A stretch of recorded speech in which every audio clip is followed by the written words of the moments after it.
Question 5.16 बहुत important question है।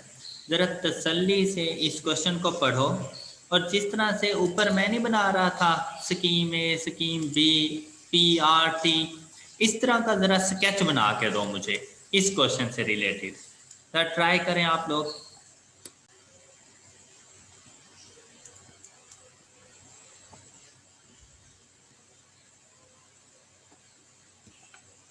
Jain, Zaid and Zuhaib, ये बहुत इंपॉर्टेंट क्वेश्चन है बेटा। क्वेश्चन नंबर 11 से लेकर ना 20 तक ये सिंपल इंटरेस्ट के बहुत इंपॉर्टेंट क्वेश्चंस हैं, इसलिए एक एक क्वेश्चन खुद से सॉल्व करके दे रहा हूँ आप लोगों को। लेकिन आपने एक मरतबा घर पे खुद से ट्राई करनी है, ये सारे क्वेश्चन एक मरतबा फिर से करने हैं आप लोगों ने जी। बेटा टोटल 7700 रुपीज़ हैं जो कि आपने डिवाइड करने हैं 3 ब्रदर जैन, जैद, जुहैब में, और कुछ इस तरह से डिवाइड करने हैं in such a way that simple interest on each part, on each part से मुराद जैन, जैद, जुहैब को जितनी जितनी अमाउंट आप देंगे उनकी जो प्रिंसिपल अमाउंट होगी उस प्रिंसिपल अमाउंट के ऊपर जो सिंपल इंटरेस्ट आए एट 5% पर एनम, तो रेट ऑफ इंटरेस्ट तीनों के लिए 5%। After 1, 2, 3 years respectively time duration, Jain के लिए 1, जैद के लिए 2 ईयर, जुहैब के लिए 3 years, remains equal, कौन? Simple interest. कहते हैं कि interest of A is equal to interest of B is equal to interest of C. वो तीनों के नेम जी से डिनोट हो रहे थे, तो मैंने जैन को ए, जैद को बी और जुहैब को सी कह दिया।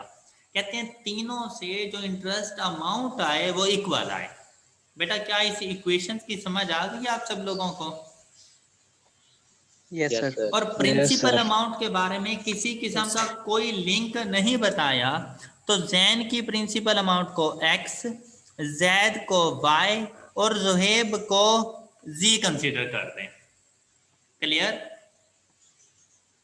Okay sir. और ये तीनों मिलकर, तीनों कौन? x plus y plus z, ये तीनों मिलकर कितना बनना चाहिए?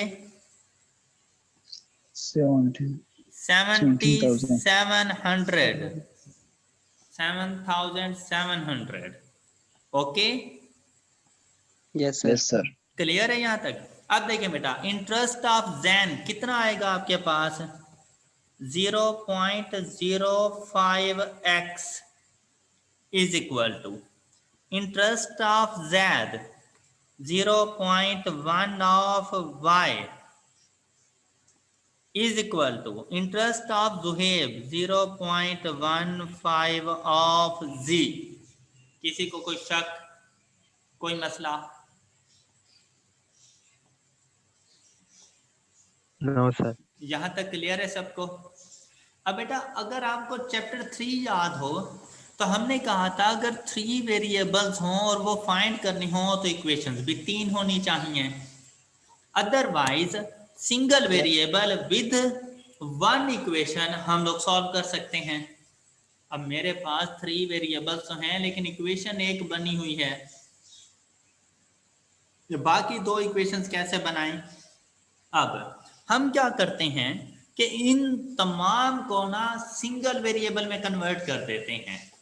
मतलब आप x, y, z में से किसी एक को चूज कर सकते हैं। सपोज x, तो आप x को x रहने दें, प्लस आप y की value with respect to x find करें।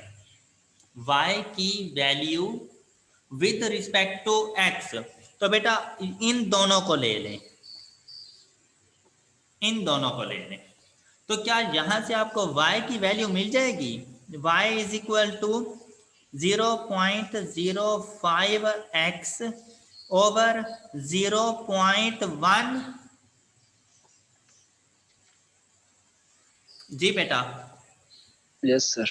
तो ये आंसर क्या आ जाएगा 0.5x, y is equal to 0.5x। तो y की जगह पे पुट कर दें 0.5x। अब देखें y खत्म हो गया और x की टर्म में ये आ गया हमारे पास, तो सिंगल वेरिएबल में कन्वर्ट। इसी तरह z को भी with respect to x find करें। तो ऐसी सिचुएशन में बेटा x की इस वैल्यू को इक्वल टू कर दें z की इस वैल्यू के साथ, क्योंकि एक दूसरे के इक्वल है ना। तो हम इसे क्या लिखेंगे, z is equal to 0.05x over 0.15। तो सिंप्लीफाई करें तो आंसर आ जाएगा x/3। क्या मैंने ठीक लिखा, z is equal to x/3 is equal to 7700। अब देखें single equation with one variable, simply calculator पे सॉल्व हो जाना है डिस्प्ले पर। तो यहां से x की वैल्यू फाइंड करें, x is equal to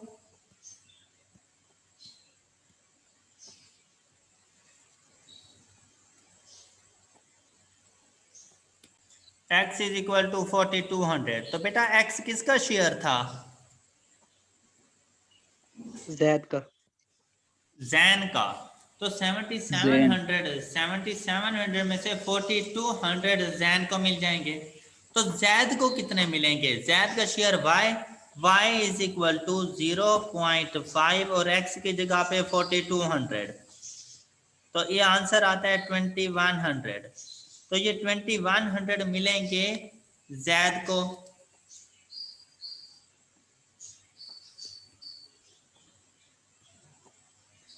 Zaid 2100 और जुहेब को